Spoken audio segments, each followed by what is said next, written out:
Yeah, I was asked to cover internal parasites in stockers, and I don't think anybody would argue that stocker industry has more challenges controlling internal parasites, certainly compared to feedlots or dairies and probably even the cow-calf industry. So we're going to cover beginning to end, just a real quick summary of a lot of things. One of the questions we have, well, why do we even care about controlling internal parasites? Or we deworm them, so I call them worms. But we definitely know a lot of research out there that shows that one of the major impacts that these worms have on calves and cows in general is it decreases feed intake. And in addition to that, their immune systems are not functioning as well when they have a lot of internal parasites. A lot of that has to do with the fact they're not eating as much, and the immune system is very, very hungry for nutrients. And then, of course, they're not eating. They're using a lot of energy, a lot of protein to fight off the worms, so their average daily gain and their feed efficiencies are less. So there's lots of really good reasons why we need to control these worms as we move on. Some studies out there talking about the economics of deworming.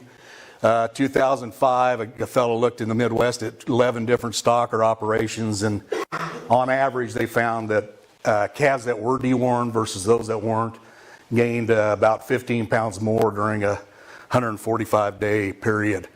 A little later study, 19 stocker operations, they showed a 20-plus pound difference for those calves that were actually dewormed versus controlled. And then a more recent study, a meta-analysis, and a meta-analysis is just somebody that takes data from lots and lots of different research trials and combines them into one. And what they found was that up to 1/3 of a pound per day loss for those calves that weren't dewormed when they went out to grass. When we talk about internal parasites or parasitism or internal parasites or worms, there's two forms. There's a clinical, which are those things that we can actually look at a calf and say, we know that's got a heavy parasite burden. That's rough hair coat, diarrhea, those kind of things. That's only about 10%. We can only see about 10%. Most of what's going on in that calf is subclinical. We can't tell the negative impacts of what's going on, and the negative impacts from the subclinical are much, much more important. And primarily it's decreased feed intake, immune suppression, poor growth, and poor efficiency.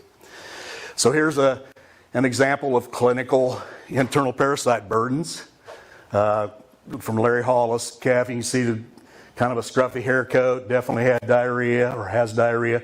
And then you can see underneath the jaw there is the fluid accumulation.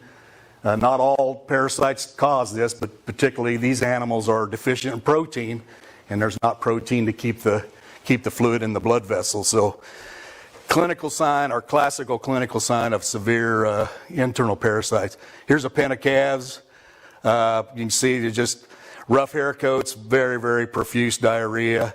Classical clinical parasitism. And again, these are rare. We don't see these much anymore because of the advent of a lot of good dewormers. They're basically not that expensive, and so this is a rare manifestation of the disease. Subclinical looks like this. Nice Hereford calves down here, some nice young Angus calves out here on grass. And subclinical just means we can't see it.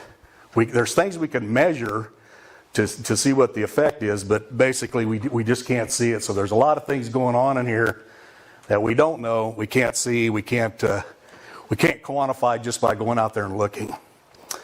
Feed intake, I think this is an old study, but to me it's pretty fascinating that showed a big difference in calves that were wormed and those that weren't dewormed. And here's a picture from the study. So it's got several paddocks out here, but this paddock, these calves were dewormed, and these calves on the right were not. And you can see how these calves were better. They're better foragers. They're better harvesters of the grass because their intakes are higher. There was a lot of grass left here. These calves didn't grow as well. 30% difference in weight gain compared to these. So again, one of the major impacts of internal parasites are their intakes are lower, so they're not going to gain as well. Their immune system's not going to function as well. All kinds of bad things. Here's we call it subclinical, but if we took calves and dead calves And the picture on the left there, and we opened up the abomasum, or the true stomach, that is what a normal calf would look like. It's nice and basically white, it's shiny, it's thin, the membranes here. We take a calf that actually is heavy parasitized against Ostertagia, which is one of our major worms. Those worms, they migrate into the tissues in the abomasum. They cause inflammation. You can see how red it is, how thick it is. And these worms, especially our stomach worms, they cause an inflammation in the wall, so we don't get good digestion. They have an impact on some of our enzymes like pepsinogen. They change the pH of the abomasum by having an effect on hydrochloric acid. So they do a lot of bad things to decrease digestion. So these calves, even though they're eating, their digestion is not what it should be, so they're not taking full advantage of the diet that they're on. Here's the economically important bovine worms that we talk about.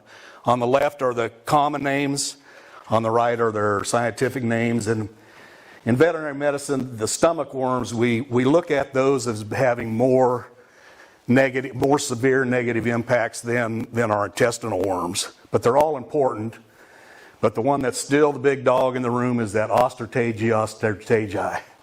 It's the one that causes the most economic devastating issues in calves in particular. Homunculus placei, it's important. It's another stomach worm. It's important in certain parts of the United States. But the ones that are really starting to becoming more and more important are the Capuria. And they are worms that we're starting to see a lot of resistance. They're becoming more common. We're starting to see them having effects in even adult cows and adult bulls. So those are the main ones we're worried about. These other ones are important, but we're less concerned about those from a management standpoint. Life cycle, and this is kind of like what came first, chicken or the egg. So we'll just start here. It looks like a cow. We'll say it's a calf. She has adult worms. Those adult worms are going to produce eggs. The eggs are going to be into the feces. And then once the eggs are in the feces, they're going to hatch. And they're going to hatch into these larvae. And they're going to go through 3 stages. The first 2 stages, L1 and L2, they're going to stay in that fecal pat, and they're going to live off the bacteria in there. Then they're going to molt. Basically, they're like a snake. They're going to lose their outside skin and grow, and they become these L3s. And the L3s have the ability to migrate away from the fecal pat, depending on how much moisture and those kind of things. And then they're going to find blades of grass. And if there's enough moisture, they're going to migrate up on the blades of grass. And then an animal comes along, consumes the grass, takes in those L3, which are the infective stage, into their system. Those L3 becomes adults. Then they start producing eggs. So it's a cycle that continues and continues.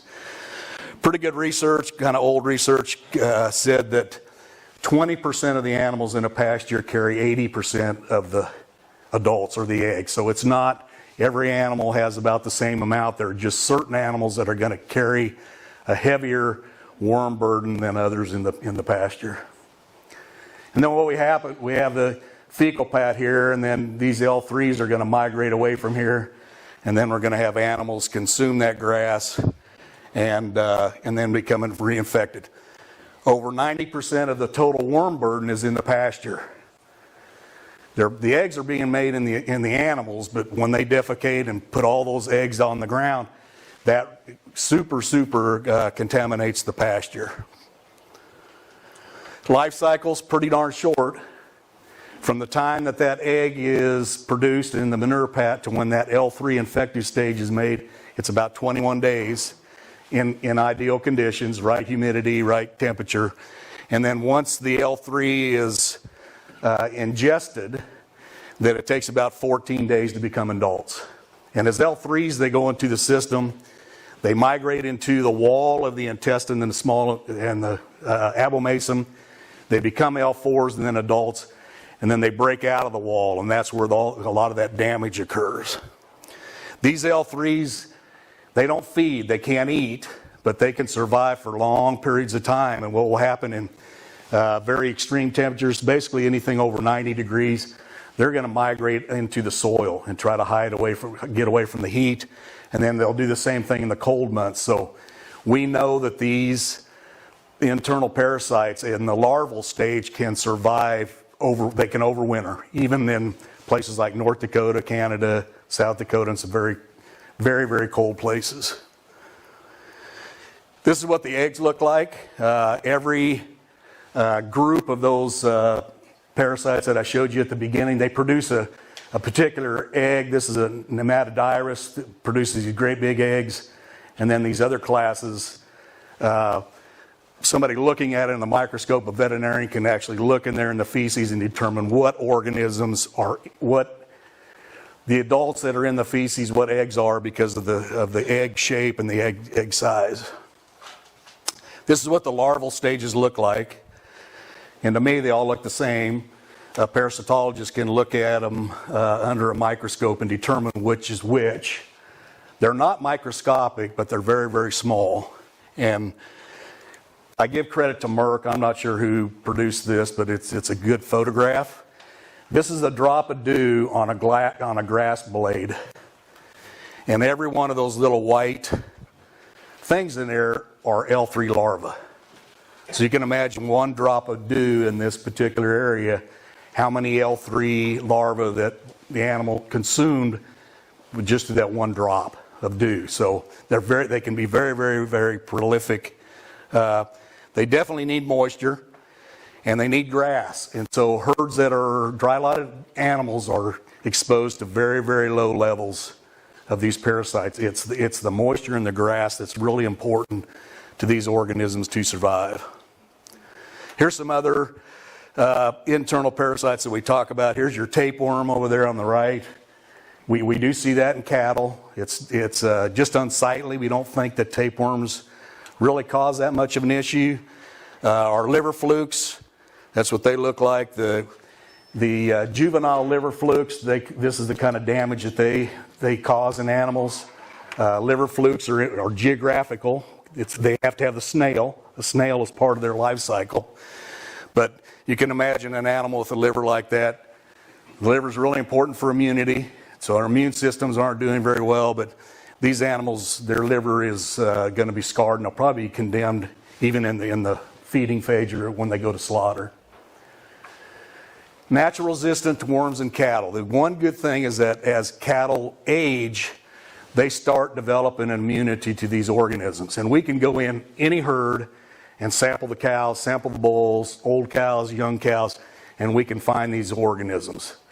But their immune system is running at a level that keeps them from causing damage to that particular animal. The reason the older animals are a concern is because they're the ones that are contaminating the pasture, and the major issues are going to be in the calves.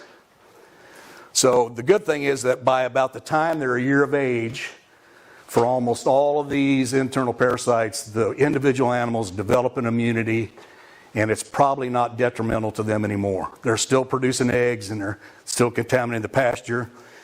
The one exception is that big dog in the room, the Ostertagia, where good research shows that some animals won't develop a resistance to those for a year and a half, sometimes even 2 years of age. So it's a little different worm than the rest of them. Talk a little bit about dewormers. Table on the left shows the class. The next column is molecule, and then not all the common names, but just some of the common names over here of each one of those classes, and then some guidelines. And just real quick, levamisole. It's been around longer than I have. It's an old-timey dewormer. You can still see it, primarily oral. It's a very limited spectrum, meaning very limited different larvae or internal parasites that it goes against. We're going to talk a lot about ivermectin resistance. Putting this into a program helps get away from this ivermectin resistance. Your safeguards, synthetic and valbazin, those are the ones when you hear people talk about the white dewormers, those are oral. They help with ivermectin resistance, meaning if we incorporate them into a control program, we can help reduce the resistance that's building against this class. And then everybody's heard of these. the Ivomex and all of those. Those are topical injectable. Of that class, there's original parent compounds, and then there's a lot of generics. And really good research shows that generic ivermectins are probably not as effective as the parent compound. We're seeing some less effectiveness by using the generic. We're seeing resistance to these ivermectins with Ostertagia, Kapuria, and Homoncus. And that started, we'll talk a little bit more about it, started years ago, but we're starting to see worm populations that aren't affected by these dewormers anymore. And then down here's your Cydectin, topical injectable. We're starting to see resistance in these worms to that particular class of compound too. And then the bottom one's just fluke control for those that, again, live in geographical regions where there's snails. Fluke control can be important. Duration of activity of most dewormers is 14 to 28 days, so very short-lived. The only exception to that is long range. I'm sure you've all heard of it. Its duration is up to 150 days, and there's research out there that shows that maybe certainly at lower concentrations, but it can extend another 30 days after that. So it's the only long duration dewormer out there, at least to my knowledge. Well, how do we get the most from a deworming program? Some of the recommendations are use a different product for external parasites versus internal, meaning pretty good research shows that products that are labeled for a combination of like lice control or fly control and internal parasites are probably less effective. So from parasitologists, their recommendation is if you're controlling for flies, pick something labeled for flies. If you're trying to control internal parasites, pick something labeled for internal parasites and use a combination if you're trying to control both. If using combinations, or if you're switching products or compounds year by year, make sure that you're using different classes, not products. So meaning, if we go back and look, if you want to use a combination, it wouldn't make any sense to use a Dectomax and a long range together because they're in the same class. It wouldn't make sense to use Safeguard and Valbazin. What you'd want to do is pick Valbazin and something out of the ivermectin. So it's important not to look at the product name, but to look at the class name and then either rotate every year those classes, or if you're going to use a combination, use two different classes, not two different or the same molecule or same in name. Okay, the other thing that we know that we see a lot of is, and I've been guilty of this many times, is underdosing. And when we underdose, what we're doing is we're selecting for those internal parasites that are the most susceptible, and those that are resistant are going to be left behind. They're going to breed, and we're going to build resistance. So the recommendation is use individual calf weights when we're deworming, weigh-in when we're administering it. That's not always possible. But then the other recommendation is use the average weight of the heaviest calves in the group. So what happens if we use the average weight of the group? So this is a bell-shaped curve. The top here would be the average. If we use that as the weight and dosed everybody according to that weight, half the population of that group of calves is going to be underdosed, meaning we're going to be less effective for cleaning the internal parasites out, and we're building for resistance at the same time. Another recommendations are dry lot the calves for 48 hours before we take them out on pasture. And the thinking there is let's get the product in the system. Let's start eliminating those adults so that when we immediately go to pasture, that our pasture contamination is going to be less than if we just sent them out there waiting for the product to take hold. Move to a contaminated pasture, meaning when parasitologists talk about clean pastures, they're talking about pastures that either were hayed and now we've got animals on there, or it was a crop ground and now it's a grassland, or a pasture that had other types of species that had sheep or goats or horses or something on there, and then calves were on there. Those are considered to be clean pastures. And the recommendation is we don't want to deworm calves and then send them to a clean pasture because, again, when we deworm them, the only organisms we're killing are those that are the most susceptible.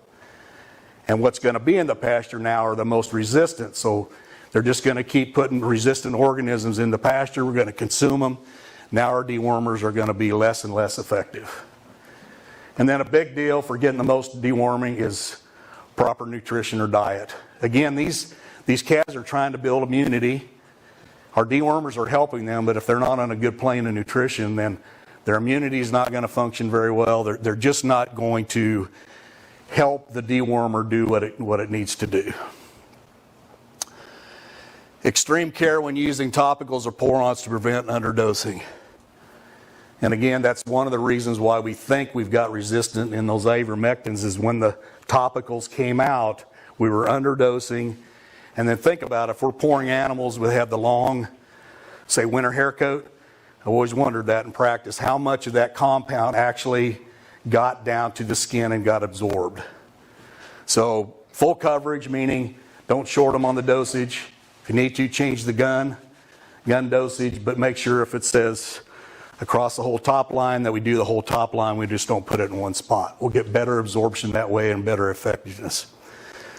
The other getting the most out of is called established refugia. And I'm going to leave refugia alone here for a minute because I've got a whole couple slides on that. But the other thing, getting the most out of your deworming is if there's an indication that maybe your deworming program is not working, or if you've been on the same program for a long time, it might make sense to do some type of diagnostic test to evaluate that. And that's called the fecal egg count reduction test. And it's not that super accurate, and there's people that think there's some holes in it, and there is, but it is a valuable, or can be a valuable tool. And the way that's done is that just 20 calves, when we're deworming, we just take 20 calves and we take a handful of manure out of each one of those, put them in a plastic bag, Ziploc, and then have a laboratory actually calculate how many eggs per gram of feces. And then out of that 20, choose the 10 calves that had the highest eggs per gram. And then in 14 days, that should give plenty of time for that dewormer to get rid of the adults. So our egg count should go down. So then the 10 highest ones, we take fecal samples out of them and do the same test, and then there's a little calculation down here. So it's okay, she's got this, or he's got this many worms. Today, 14 days later, we're going to see how many worms. We're going to do a calculation, and we're going to call it percent reduction. So if we see a 90% reduction, some people say 95, reduction in the number of eggs from pre-deworming to after deworming, then we've got a good idea that our deworming program is working. Certainly if it's under 80, then that's a pretty good indication that our program isn't working. But when we talk about that, the first thing that pops to our mind is that we've got resistance.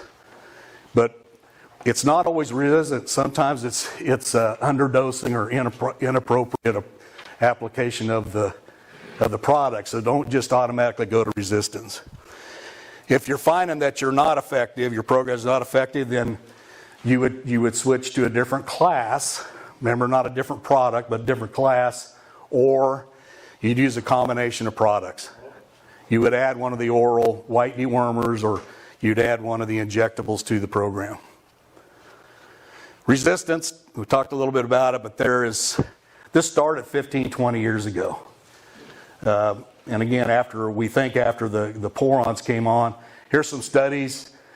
These people looked at a whole bunch of operations in the Midwest and found ivermectin resistance to 50% of the operations had indications that there was resistance. Another study, they found resistance by homunculus, and then this one down here, they found resistance to ivermectin to Capuria. But this particular, he's an Arkansas parasitologist, didn't find any resistance to those white oral dewormers.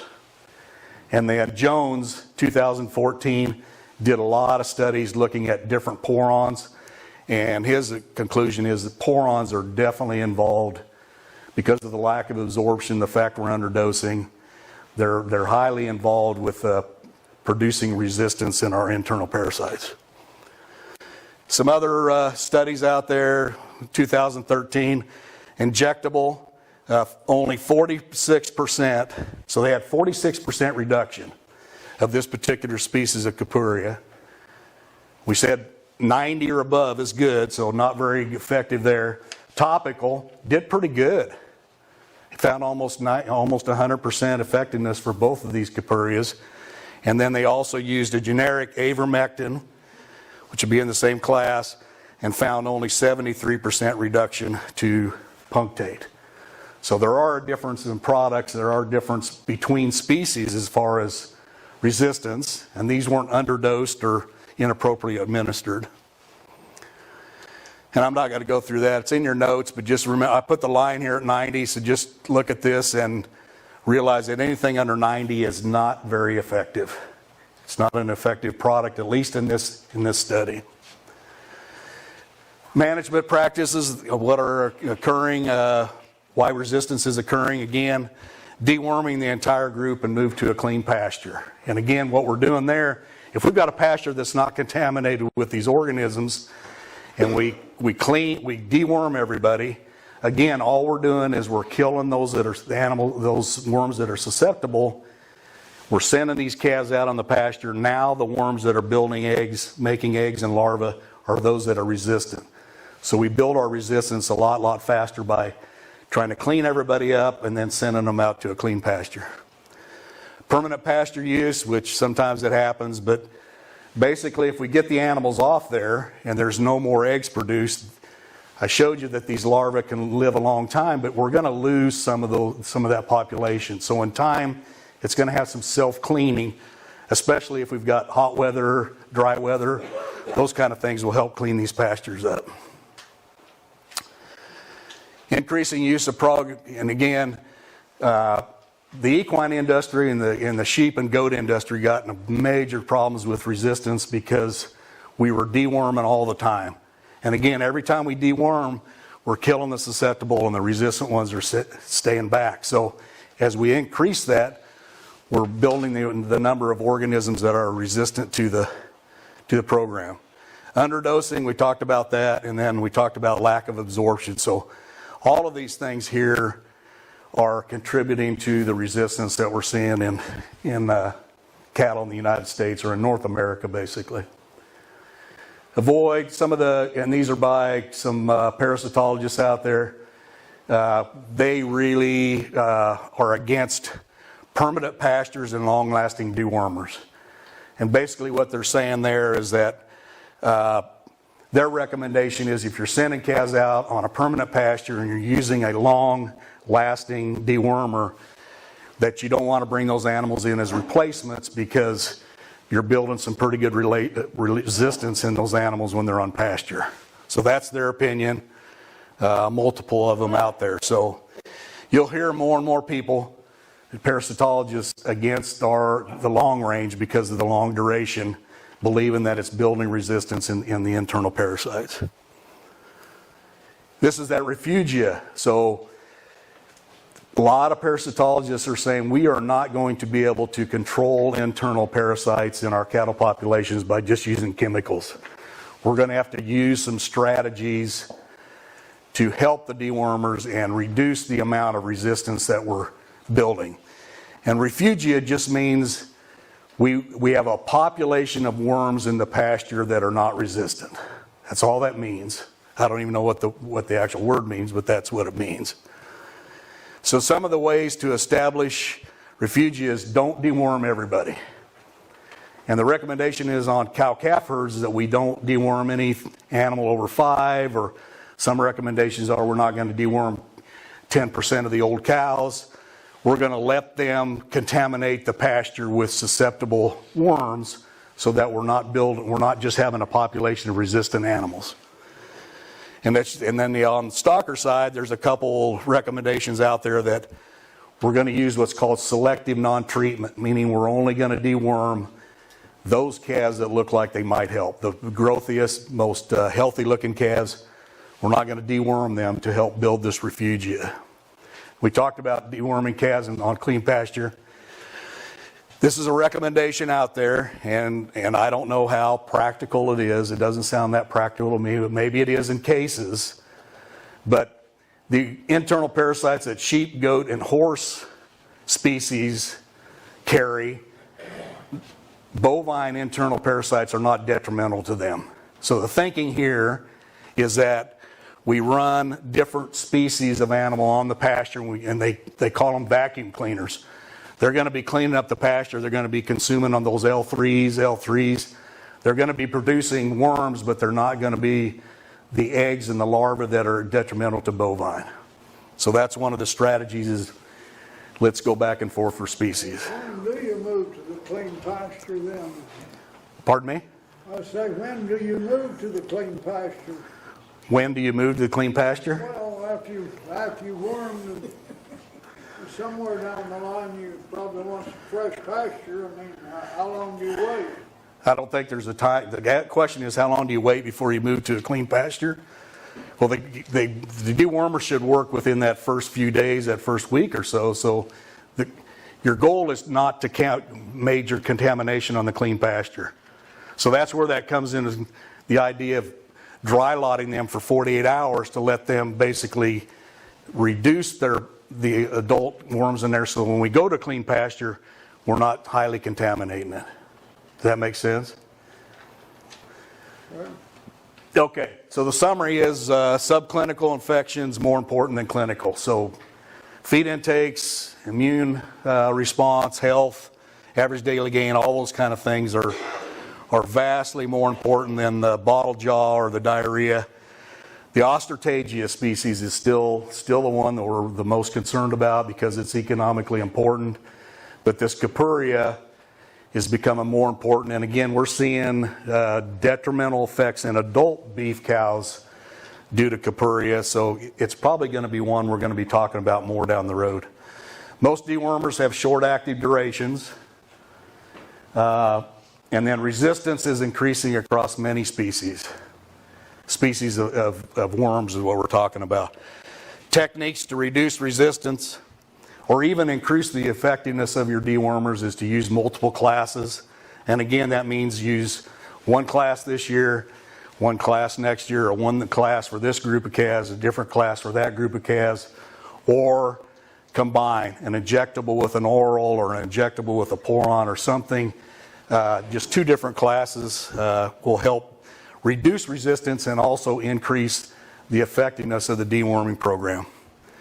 And then establish refugia. And it's kind of a weird concept to me, but it's becoming more and more talked about, and it's probably going to be more important as we move down the road.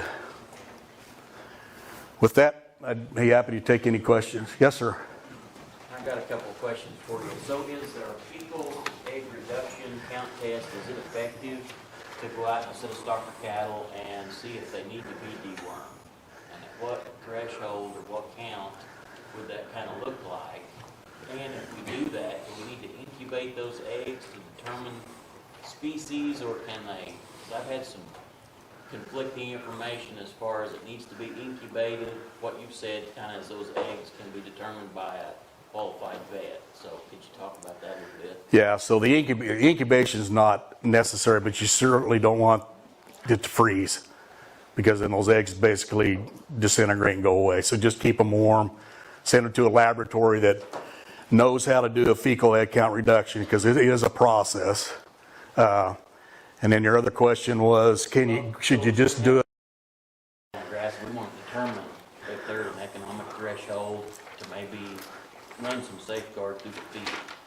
So is that effective if we pull that and we say, what level would that be, or how could we use that as a management tool to determine if we need to deworm a set of calves? So the question is, instead of using the fecal egg count reduction test to determine whether dewormer's working, it's let's look at a group of calves and decide whether we actually have a worm burden and that's very controversial.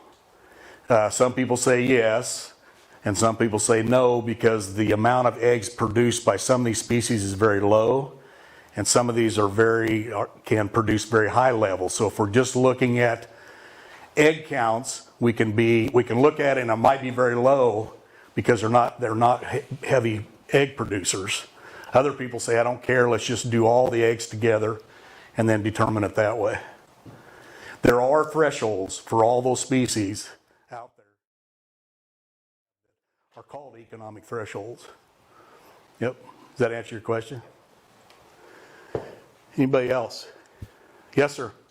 Have anybody doing any research on using diatomaceous earth? So the question is, diatomaceous earth, is anybody doing research? Not to my knowledge, but that doesn't mean, I'm not in the parasitology world, so I'm not saying that somebody isn't. I'm guessing somebody is somewhere, but I don't know that. Anybody else?